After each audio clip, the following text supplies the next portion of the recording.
Abra sua Bíblia no livro de Lucas, capítulo 19, por favor. Lucas 19, a partir do versículo 1. Que alívio, meu Deus, que arzinho gostoso que está aqui em cima agora. Lucas 19, a partir do versículo 1.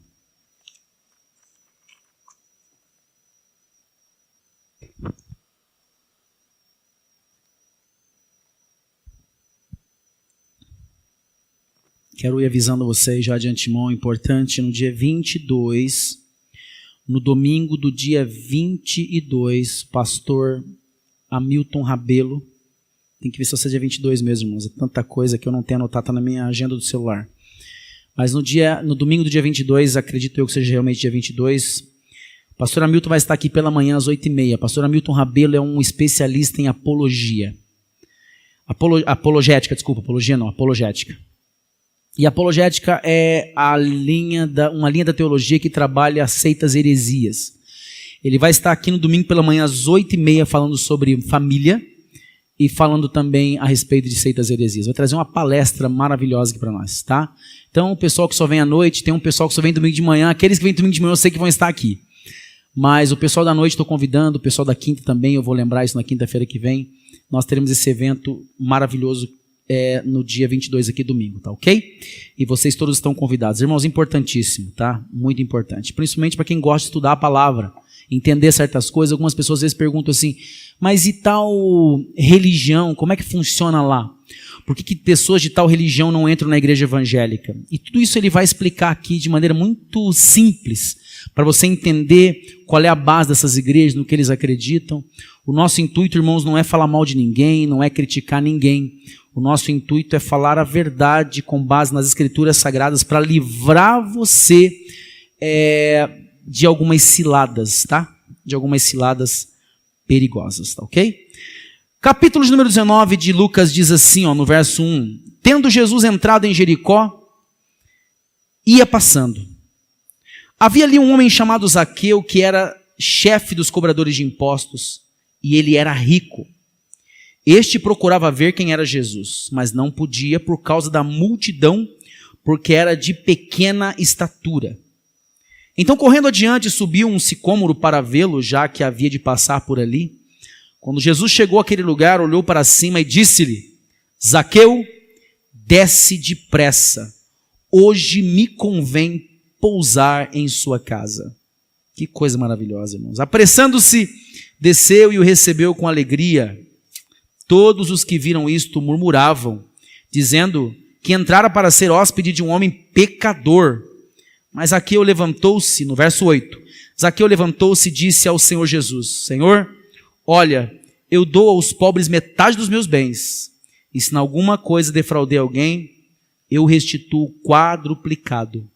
Disse-lhe Jesus, hoje veio salvação a esta casa. Toda a igreja diga glória a Deus, irmãos. Hoje veio salvação a esta casa, porque também este é filho de Abraão, pois o Filho do Homem veio buscar e salvar o que se havia perdido. Pai, em nome de Jesus, fala conosco, ó Deus. Que a tua voz se faça ouvir aqui no nosso meio. Que possamos sair daqui hoje, meu Deus, renovados. Chegar em casa, levar essa bênção para as nossas famílias, para os filhos, para os parentes, para os vizinhos, Pai, e para os amigos de trabalho. Que ninguém, Senhor, saia daqui da mesma maneira, mas que possamos, Senhor, levar, meu Pai, o aroma de Cristo aonde quer que nós estejamos, Senhor. Porque de outra forma não valeria a pena estarmos aqui. Por isso nós oramos no Teu nome e pedimos que o Senhor fale e que nós saiamos daqui restaurados e transformados para a glória do Teu nome. E todos disseram amém. Segure tua Bíblia, declare comigo, esta é a minha Bíblia. Eu sou o que ela diz que eu sou. Eu tenho o que ela diz que eu tenho. Eu posso fazer o que ela diz que eu posso fazer. Diga bem forte. Meu coração está preparado, minha mente alerta para receber a inerrante, indestrutível e poderosa palavra de Deus. Declare, eu nunca mais serei o mesmo a partir de hoje, em nome de Jesus. Amém. Pode tomar o teu assento, por favor? Sente-se um pouquinho. Desliguei aqui que estava muito gelado. Agora, você viu como é que é? É complicado, né? É que assim, irmãos, eu tenho que cuidar da minha garganta. Minha garganta é muito sensível, porque eu sempre estou pregando, eu dou aula. Então, Eu falei pro irmão colocar frio aqui, ele levou a sério o que eu falei. Aí tava frio demais, eu desliguei. Mas daí fica lá embaixo, o arzinho frio passa por aqui e já fica tudo bem aqui comigo, tá? Muito bem. A um passo da mudança transformadora. Por que usar o texto de Lucas 19, tendo como base a história de Zaqueu? A história de Zaqueu talvez seja uma das histórias que mais retratariam o tema que eu gostaria de abordar hoje de maneira simples, mas o que eu gostaria de falar é justamente sobre isso. A um passo de uma mudança transformadora, e a decisão que Zaqueu tomou em relação a Jesus foi o estopim para uma mudança radical que lhe garantiu a eternidade. Preste muita atenção no que Deus vai falar ao teu coração para que você saia daqui hoje completamente restaurado, transformado, e a palavra de Deus possa ter uma ação restauradora em sua vida, em nome de Jesus. Quando eu olho para a história de Zaqueu, não há como eu não falar a respeito da história dessa cidade tão falada, tão pregada, até porque Jericó ficou bem conhecida quando o povo de Israel estava passando por toda aquela peregrinação e naquele tempo de muitas conquistas, Deus fala com Josué e diz para ele, olha, vocês vão conquistar a cidade de Jericó. A cidade de Jericó era habitada por um outro povo, por um povo idólatra, um povo que não queria compromisso com Deus, e o povo de Israel, quando se aproxima daquela cidade, a Bíblia diz que houve toda uma direção de Deus, e eles rodearam a cidade, tocaram as trombetas, isso 2000 anos antes de Cristo. Eles tocaram a trombeta e as muralhas foram destruídas e eles se apossaram da cidade de Jericó. A história dessa cidade começa por aí. Mas Jericó, mais do que isso, mais do que ser conhecida pelo ato de Deus, pela intervenção de Deus com o povo dele enquanto estava peregrinando, a cidade de Jericó, dentro do contexto histórico, é muito reconhecida ou conhecida pelo eixo comercial que havia nessa cidade e a representatividade comercial que ela tinha diante das outras cidades que estavam ao seu redor nos tempos bíblicos. Por isso que a cidade de Jericó é citada algumas vezes. Alguns personagens importantes na cidade de Jericó, e Zaqueu era um deles. A cidade de Jericó era uma cidade muito rica. Muito rica. Ela exportava muitas especiarias, sendo que uma das principais era o bálsamo. Alguns historiadores dizem que o bálsamo, naquele tempo, a cidade de Jericó era a maior produtora de bálsamo, essa especiaria que tinha uma propriedade bastante curativa, na verdade até os dias de hoje, e era comercializado nesse tempo. Zaqueu, nesse contexto histórico, nesse pano de fundo histórico, ele está presente, morando na cidade de Jericó, um homem judeu, porém, cobrador de impostos. Um outro detalhe interessante sobre a cidade de Jericó, é que como a cidade era muito rica, ela atraía muitos mendigos. Então muitos mendigos se aproximavam da cidade de Jericó, e eles ficavam nos arredores da cidade, tentando buscar os restos. Então as pessoas saíam do shopping, quando elas saíam do shopping, comiam alguma coisa, jogavam o restinho no lixo, eles pegavam e comiam. Não sei se tinha shopping lá em Jericó, irmão, se tinha alguma coisa assim, mas por ser uma cidade rica, provavelmente devia ter alguma coisa desse tipo. Mas os mendigos se aproveitavam daquele resto, porque era uma cidade farta, uma cidade rica. Assim como muitas cidades no mundo, eu comentei na quinta-feira que Houston, lá no Texas, aquela cidade onde eu vou quase que todo ano, eu estou indo para lá, essa cidade é uma das cidades mais ricas do planeta. A renda per capita dessa cidade é altíssima. E quando você sai andar nas ruas de Houston, é difícil você passar uma travessa na cidade, no centro da cidade, onde não tem um mendigo deitado, dormindo, igualzinho em Curitiba, nas marquises. Dormindo com cobertor, andando pelas ruas. Vários homeless, eles chamam de homeless, que é homeless em português, significa mendigo. Vários homeless se aproximavam de mim e diziam assim, do you have money, my brother? Tem um dinheirinho para mim? E eu paro para pensar, uma cidade tão poderosa, tão rica e com projetos bastante efetivos sobre esse tipo de pessoas que vivem nas ruas, mas mesmo assim está cheio de gente na rua. Porque o difícil é tirar de dentro do mendigo, irmão, não sei nem porque eu estou dizendo isso, mas só pegando um gancho aqui rapidinho, é difícil tirar a miserabilidade de dentro dele, esse é o problema. Você pode até colocar ele no ambiente, mas o espírito mendigo está dentro dele. E é isso que tem que ser tirado, senão pode ter riqueza que for que não vai adiantar. Lembra de Bartimeu? Bartimeu, irmãos, foi um personagem bastante importante na Bíblia, porque ele ficou conhecido como aquele homem que foi atrás de Jesus gritando com todas as energias e toda a sua força, dizendo: Jesus, filho de Davi, tem misericórdia de mim. De onde era o cego Bartimeu? De Jericó. O cego Bartimeu também era da cidade. Ele ficou conhecido justamente pelo milagre que Jesus realizou na vida dele. Ele se aproximou de Jesus, Jesus disse: o que você quer que eu te faça? Ele disse: eu quero ver. E o Senhor Jesus disse: então veja. E ele foi imediatamente curado. Dentre outras histórias que eu poderia enumerar, essas são as duas que relatam a cidade, colocam como pano de fundo a cidade de Jericó. Muito bem. Quem era, afinal de contas, Zaqueu de Jericó? Como eu disse para vocês, Zaqueu era um homem judeu, respeitadíssimo pela sociedade, porém, ele tinha contra ele o fato de que os judeus não aceitavam, ele não tinha uma moral, pelo fato de ser um homem, por razões que nós desconhecemos, ter sido escolhido por Roma como aquele que monitorava as questões financeiras da cidade de Jericó. Ele não era só um cobrador de impostos, ele era líder dos cobradores. Então pense você, ele tinha uma equipe, ele tinha o que eles chamam de uma rede de pessoas que ele monitorava, e essas pessoas cobravam os impostos das pessoas, em tudo enquanto é lugar. Eles monitoravam, irmãos, para você ter uma ideia, as construções que eram feitas. Tudo que era construído, tudo que era feito, eles investigavam o dinheiro que tinha sido colocado, eles iam e eles queriam aquilo que era parte de Roma, que era o imposto. E o que mais deixava os judeus bravos era o fato deles saberem que esse dinheiro não estava sendo tirado para ser usado ali. Ele era levado para o governo romano.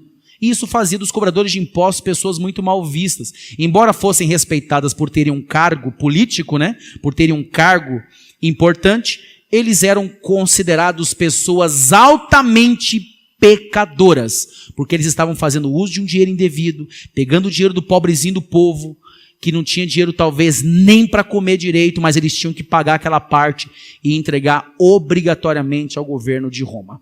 Certa vez esse homem chamado Zaqueu, que a Bíblia diz que era muito rico, e se a Bíblia diz que ele era rico, irmãos, é porque realmente ele tinha muito dinheiro.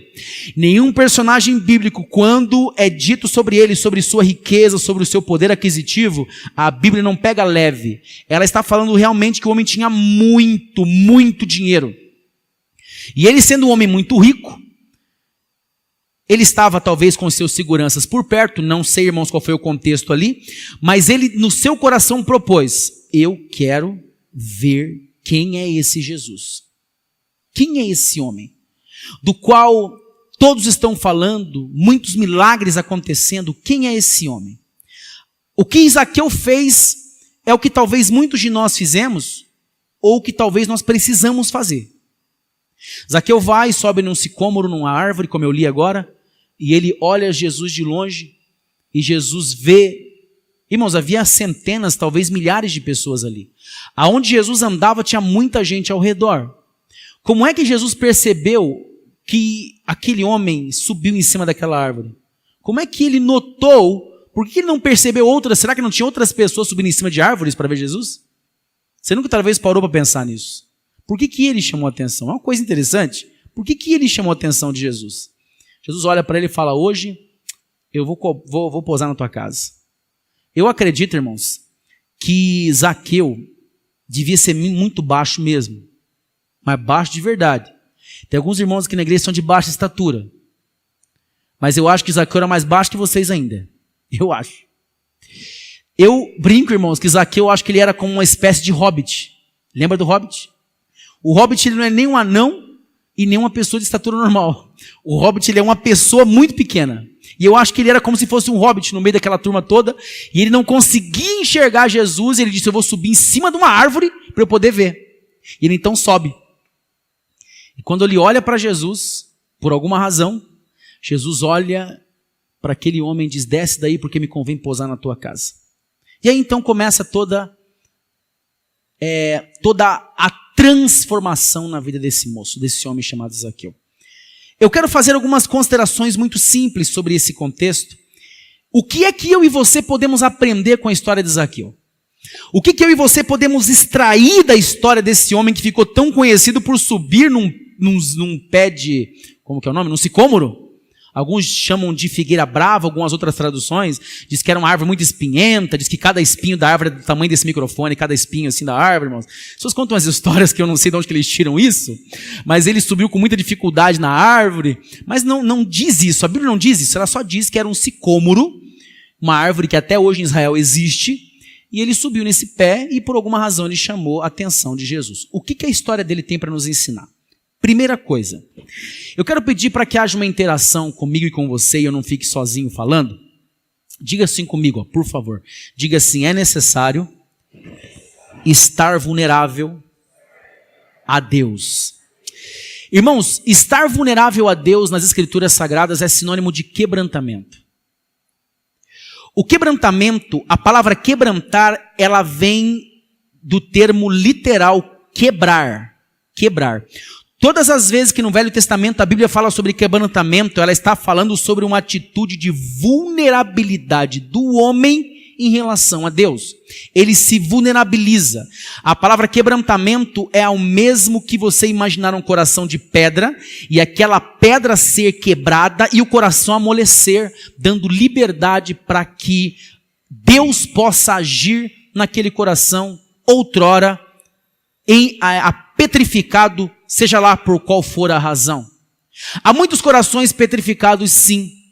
Há muitos corações que talvez ouvindo o que eu estou dizendo aqui agora, pregando aqui, talvez ouvindo pela internet, algumas pessoas que estão ouvindo a mensagem, talvez existem algumas resistências nessa pessoa, e o quebrantamento é o único elemento capaz de poder desconstruir essa resistência, para que Deus possa ter liberdade de fazer obra no coração da pessoa. Se houver resistência, não tem como Deus fazer, porque quando existe resistência, o receptor, ele vai estar o tempo todo achando algum motivo para não aceitar o que o interlocutor está dizendo. Ele vai tentar achar algum problema no interlocutor, vai tentar achar algum problema no que está sendo dito, vai tentar argumentar com alguma coisa, criar alguma raiz filosófica para tentar dizer algo diferente sobre o que está sendo dito, mas ele só não faz uma coisa, ele só deixa de fazer uma coisa: aceitar de maneira quebrantada e ouvir a voz de Deus. E eu vou dizer uma coisa, irmãos, corações petrificados é muito difícil, é só Deus mesmo para fazer alguma coisa. Só que o quebrantamento, eu não posso jamais aceitar, isso é uma coisa muito pessoal, que o quebrantamento, ele não aconteça também por parte do ser, do sujeito que está recebendo. É uma decisão isso. Não, peraí, eu vou dar mais ouvidos ao que está sendo dito. Eu vou ouvir com mais humildade, sem tanta argumentação. Porque quem sai perdendo é a própria pessoa. Zaqueu, irmãos, era um homem muito poderoso. Ele não era qualquer pessoa. Embora o seu nome Zaqueu, que vem da raiz hebraica zakar, que significa puro ou pureza, ele não tinha nada de puro. Até na quinta eu acho que eu comentei sobre isso. Naquela época, irmãos, tinha uma vibe, como o pessoal está dizendo por aí, uma vibe em Jericó, que era a vibe da pureza. Tanto é que Bartimeu, o nome Bartimeu, que também é citado ali, aquele que foi curado dos olhos lá de Jericó, o nome Bartimeu significa o filho da minha pureza. Zaqueu, pureza, puro. Então os nomes, na verdade, estavam dando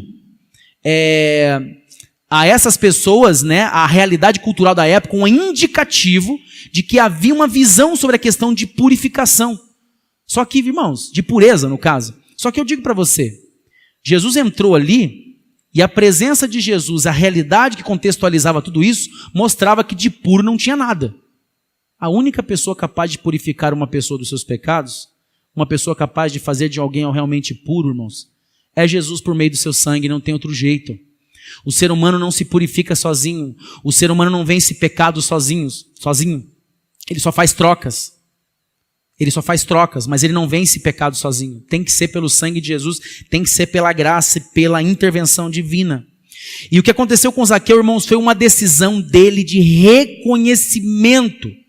Ele não precisava, humanamente falando, de Jesus. Ele tomou uma decisão com base no quê, irmãos? Nós não sabemos ainda. A Bíblia não diz que ele estava com um problema em casa. A Bíblia não diz que ele estava com uma situação com filhos, ou talvez no casamento, não sei. Mas ele simplesmente tomou a decisão de subir para ver quem era Jesus. Eu entendo que ele estava quebrantado. Sabe por que eu entendo que ele realmente estava quebrantado? E ele queria uma transformação? Porque Jesus fez uma leitura dele. Jesus não olhou o seu discurso. Você não vai ver em nenhum momento Zaqueu gritando: ô Jesus, eu estou aqui, só para você saber, eu estou aqui em cima. Eu sou um cara não muito aceito pela sociedade, mas eu estou aqui para ver quem é você. Jesus olha para Zaqueu em cima da árvore e Jesus faz uma leitura do que está dentro dele. Eu creio que os olhos de Jesus são olhos que escaneiam a alma humana, escaneiam a tua intenção. Quando você está cantando, você pode ter a voz mais maravilhosa do mundo, mas para Jesus isso não tem nenhum valor se a tua alma não estiver coerente com a intenção das tuas palavras. Quem entende isso, diga amém. É por isso que Zaqueu não disse nada, e Jesus tão simplesmente fez a leitura, fez um escaneamento da alma dele, e ele chamou Zaqueu dizendo: vem Zaqueu, pode descer daí, porque hoje eu vou pousar na tua casa. Eu vi que há sinceridade no teu coração, você quer transformação mesmo, hein? Você não está falando isso da boca para fora, Zaqueu. Eu estou vendo que há sinceridade aí dentro, então eu vou ter que fazer alguma coisa. Jesus, naquele momento, irmãos, ele desparadigmatiza tudo aquilo que todo mundo estava imaginando que jamais poderia acontecer. Sabe o que ele faz? Ele chama o pior dos pecadores para si e ainda se oferece para dormir na casa do homem, irmãos. É isso que Jesus faz. Vai entender isso, mas a graça é assim. Ele chama o homem lá. Os paradigmas sociais, culturais, religiosos, ele joga, irmãos, no chão como um vaso que você solta e despedaça.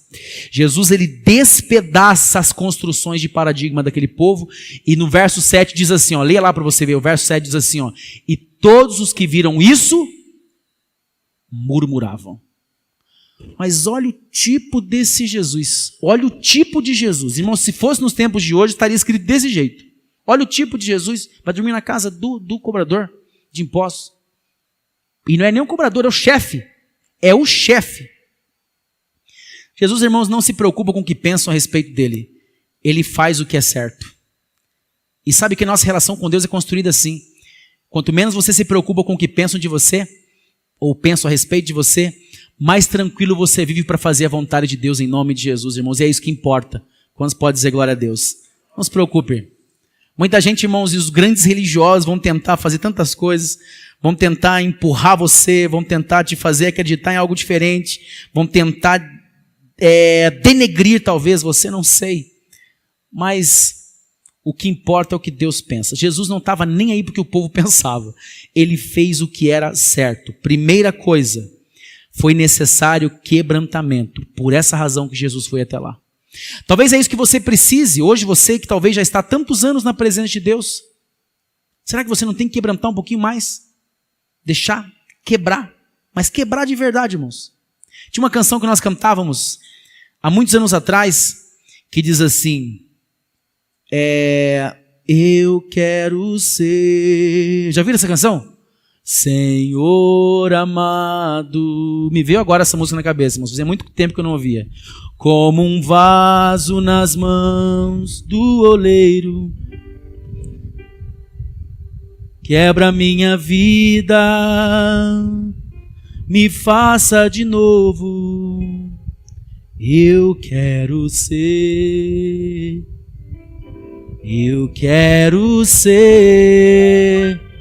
um vaso novo, eu quero ser, Senhor amado, como um vaso nas mãos do oleiro, quebra minha vida, me faça de novo, eu quero ser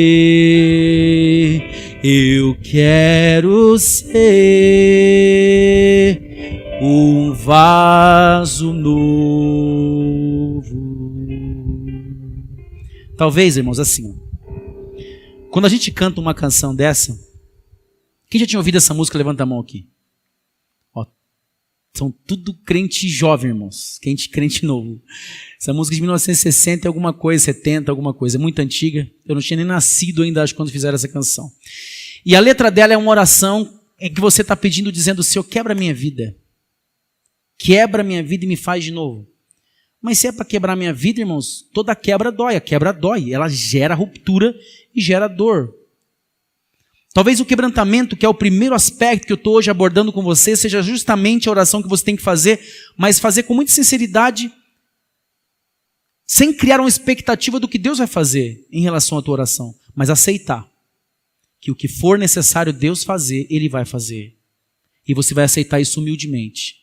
Talvez você vai ter que aceitar humildemente uma palavra dura do pastor, vai ter que aceitar humildemente a palavra dura de um líder, talvez vai ter que aceitar humildemente a palavra dura do teu patrão, que talvez não está com a razão, mas você humildemente entende que por mais errado que você esteja, você não se revolta e você não vai contra.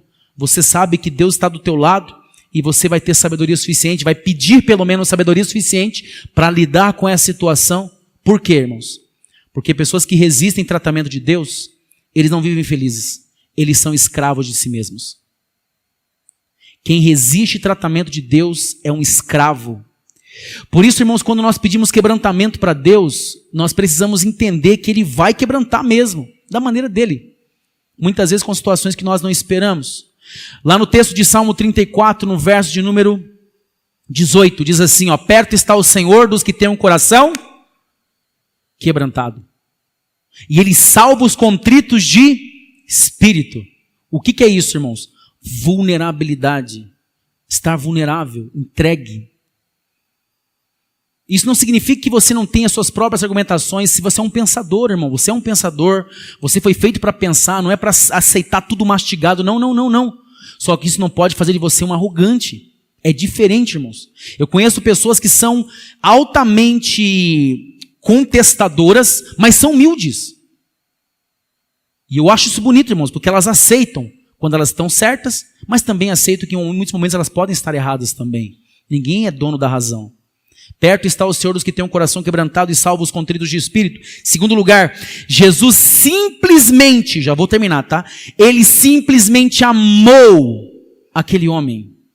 Você não vai ver Jesus fazendo nenhuma argumentação. Jesus, ele entende, ele lê a realidade daquele moço, daquele homem, e ele, ao fazer esse escaneamento de alma, ele entende que era o momento dele chegar mais perto, porque haveria de acontecer um grande milagre. O maior milagre, irmãos, não é um paralítico andar, uma doença ser curada, um cego ver ou qualquer outra coisa. O maior milagre é a salvação de uma alma. E aquele homem, Zaqueu, ele estava com sede. Jesus sabia disso. Então Jesus se oferece para ir até a casa dele. Jesus amou aquele homem. E uma coisa, irmãos, que eu tomo como lição aqui neste contexto, abrindo um parênteses importante, é que nunca, jamais eu alcanço o coração de uma pessoa julgando aquilo que ela é. Nunca.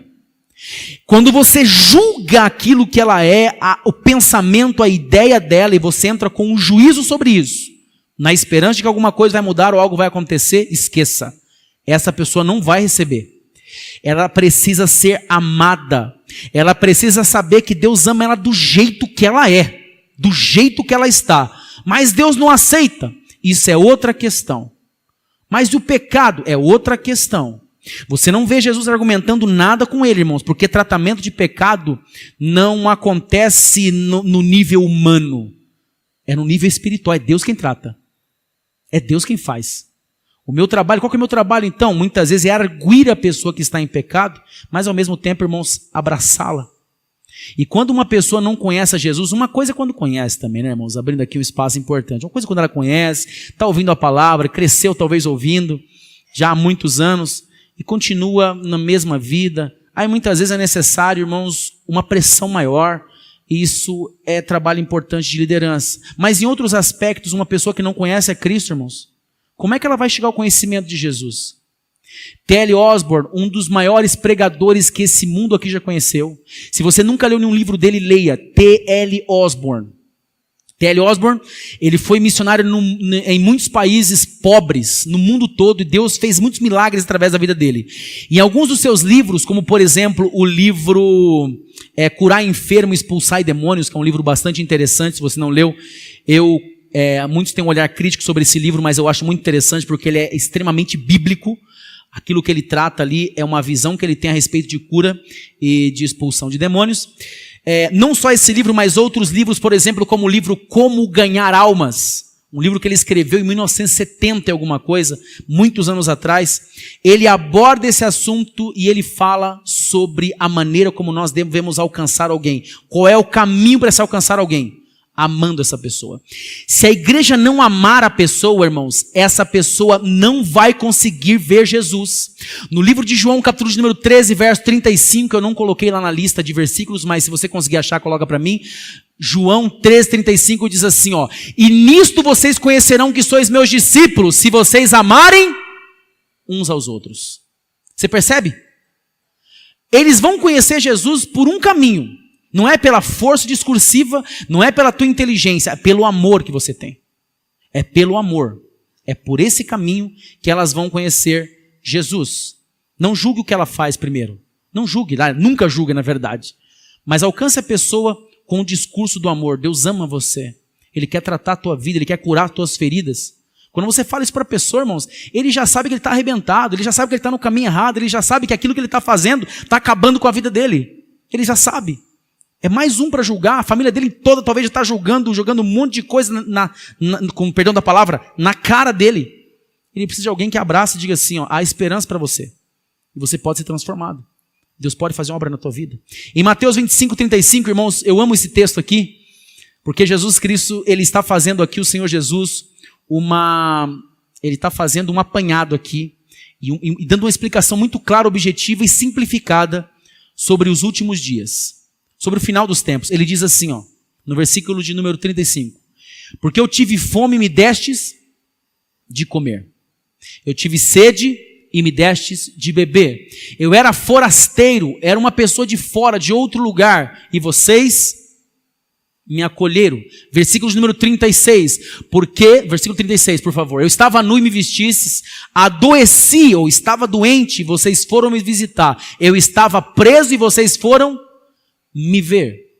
Você percebe que cada um desses elementos que Jesus coloca, de situações humanas, eu acredito que não pararia por aí, irmãos. Eu estava nu e me vestiste, tive fome e me deste de comer. Ele está falando justamente sobre o que a igreja precisa fazer. O que a igreja precisa fazer. Eu, irmãos, aprendi uma coisa. Lembro que uma vez chegou um rapaz aqui querendo comida. Uma coisa é a pessoa pedir dinheiro, outra coisa é pedir comida. Eu lembro que eu estava até com o meu irmão ali, o meu irmão falou aquilo para mim, eu não sabia disso que o Luiz Hermino tinha falado. E isso é uma coisa que eu tenho no meu coração já há muito tempo, irmãos. Eu não quero ninguém ao meu redor com fome. Uma pessoa perto de mim dizer que está com fome e eu não fazer nada. O rapaz pediu pediu comida. A gente foi buscar um almoço, tudo para o menino, comeu ali, mas depois até deixou as coisas ali. Mas eu fico pensando, é o mínimo que eu posso fazer. É o mínimo. Eu não posso levar ele para minha casa, irmãos, eu não estou sendo coerente. Eu não posso fazer isso. Eu tenho um filho, eu tenho uma família, eu tenho que zelar pelo que eu tenho. Porém, eu não posso deixar esse homem com fome. Porque naquele grande dia, irmãos, o Senhor Jesus vai falar assim para mim, viu? Aquele dia eu fui lá e você me recebeu com amor, você me abraçou e você ainda orou por mim. Jesus naquele grande dia, irmãos, ele vai chegar para algumas pessoas, vai dizer assim, o seguinte, eu entrei na tua casa com síndrome de Down e você cuidou de mim. E você me amou, mesmo com as minhas limitações. Eu nasci com a paralisia cerebral. Respondia muito poucos estímulos, embora o meu cognitivo estivesse preservado. Eu respondia a poucos estímulos, não conseguia fazer as coisas sozinho, mas você cuidou de mim até o fim da minha vida. Era eu que estava lá. Eu creio, irmãos, que naquele grande dia, quem está entendendo isso, diga amém, irmãos. Sei se a igreja está entendendo o que eu estou dizendo aqui, eu espero que sim, em nome de Jesus. Naquele grande dia, ele vai dizer assim, eu era aquela prostituta lá que foi lá pedir ajuda para você. Eu era aquele sujeito que ninguém mais acreditava.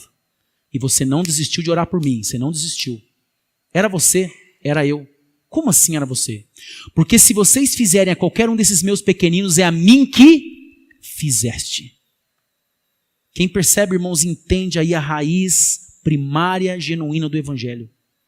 Eu espero que você hoje possa entender, em nome de Jesus, que o que Jesus fez com Zaqueu, irmãos, perceba quantas lições nós aprendemos. A primeira é a nossa decisão, quebrantar-se, de buscar a Ele, irmãos, para ver transformação em nossa vida. A segunda é entender que o que Jesus fez é a mesma coisa que eu preciso fazer.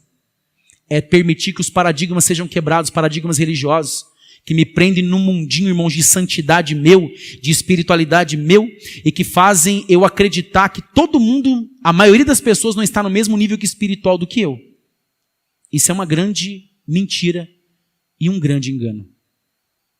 Porque, irmãos, elevação espiritual, isso é termo de misticismo oriental.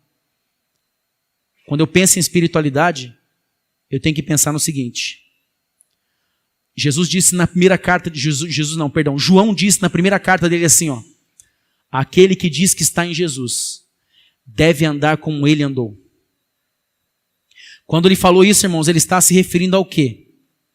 Às obras de amor que Jesus fazia. Ele andava no meio de gente errada. Ele andava no meio de gente, irmãos, marginalizada, falando do amor, da graça e do perdão de Deus. Você sabe, irmãos, você acredita que alguém continuava na mesma vida, irmãos, quando tinha um encontro real com Jesus? Não. Eles largavam a vida. Só que Jesus nunca julgou a prostituta, ele nunca julgou o marginalizado. Ele se aproximava e as pessoas se sentiam amadas, e quando todos percebiam, acontecia o que aconteceu com Zaqueu. Havia arrependimento. Irmãos, o arrependimento acontece não por discursos severos de religiosidade. O arrependimento acontece por causa do amor. Por isso que Jesus amou aquele homem, sem Jesus falar nada para ele, de repente ele fala assim, ó: se eu defraudei alguém, eu vou restituir quadriplicado. Metade dos meus bens vou dar para os pobres. Por quê? O arrependimento gera transformação. E a transformação, aliás, o arrependimento só vem por meio de um ato de amor. E vou dizer mais. O amor, irmãos, muitas vezes, ele é severo. Porque o amor sem justiça, eu quero só fechar o raciocínio com isso, tá? Nós vamos fechar, nós vamos orar por você. O amor sem justiça, ele é manco. O amor, ele precisa da justiça, irmãos, do que é verdade, para ele ser estabelecido.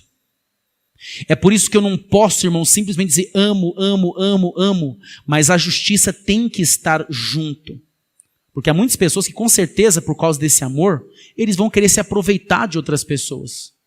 Vão querer. Só que a justiça, irmãos, ela me dá equilíbrio para entender a hora que eu tenho que agir ou não. É mais ou menos assim, ó. Eu amo meu filho, mas de repente ele toma a decisão de fazer uma coisa errada. Não, mas o amor, eu amo tanto ele, eu não posso machucá-lo. Não posso entristecer meu queridinho. Não, eu vou entristecer ele sim, por causa da justiça. Para que ele possa tomar o caminho certo, e a decisão certa, e crescer de maneira que lá na frente ele possa olhar para mim e dizer: pai, ainda bem que você me mostrou o caminho certo. Isso, irmãos, é amor e justiça. Eu falo isso, sabe por quê? Porque talvez Deus está tratando algumas pessoas aqui de uma maneira um pouco mais rígida, mas nem por isso ele deixou de te amar. Isso mostra que você é filho de Deus, e não bastardo. Você é filho, e aquele que Deus trata como filho, ele quer restaurar, curar e levantar para fazer a sua obra de maneira correta e de maneira digna em nome do Senhor Jesus. Quantos entendem isso? Digam amém, irmãos. Coloque de pé, por favor. Se coloque de pé. O amor de Deus é muito maior do que qualquer coisa que tenha acontecido em sua vida ou que esteja acontecendo. Se prepare para ter uma semana abençoada em nome de Jesus. Se prepare. Entre essa semana sim, sabendo que Deus te ama.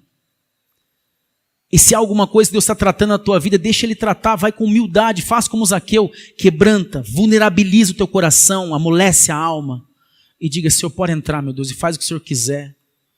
Talvez tem tantas coisas dentro do teu coração. Talvez tem tanta sujeira aí dentro, querido.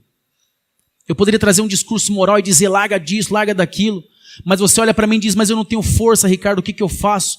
Eu quero dizer para você isso. Aceite a graça de Deus como instrumento de transformação. Aceite a graça. Você não vai mudar sozinho, querido, você não vai conseguir. Mas Ele vai transformar você. Só não se conforme com essa vida, porque você sabe para onde isso vai levar você. Você vai se perder. E a graça está presente aqui dizendo, vem filho, eu amo você do jeito que você é, mas me recuso a deixar você do jeito que você está. Meu Deus, em nome de Jesus, eu te glorifico nessa noite. A começar em mim, Senhor Deus, como aquela canção dizia, quebra os corações para que nós sejamos um como Tu és em nós. Meu Deus, em nome de Jesus, Pai, a transformação que nós precisamos está em Ti. Os nossos ideais, pensamentos, os nossos equívocos morais, as nossas decisões erradas, Pai, os nossos pensamentos, diretrizes que nós muitas vezes tomamos, Senhor Deus, nos ajude, Pai. Ajuda a Tua igreja a enxergar isso, meu Deus, de maneira mais profunda e real, para que possamos tomar decisões sérias em nossas vidas, ver Tua glória, ver o Teu poder, a Tua ação em nós, Pai, em tudo que nós fizermos. Em o nome de Jesus, Pai, nós colocamos nossas vidas em Tuas mãos e pedimos, opera a grande transformação em nosso meio, Pai. Uma grande transformação. Para a glória do Teu santo nome nós oramos e assim nós Te agradecemos para o Teu louvor. E todos disseram, amém, graças a Deus. Antes de nós orarmos pela tua família,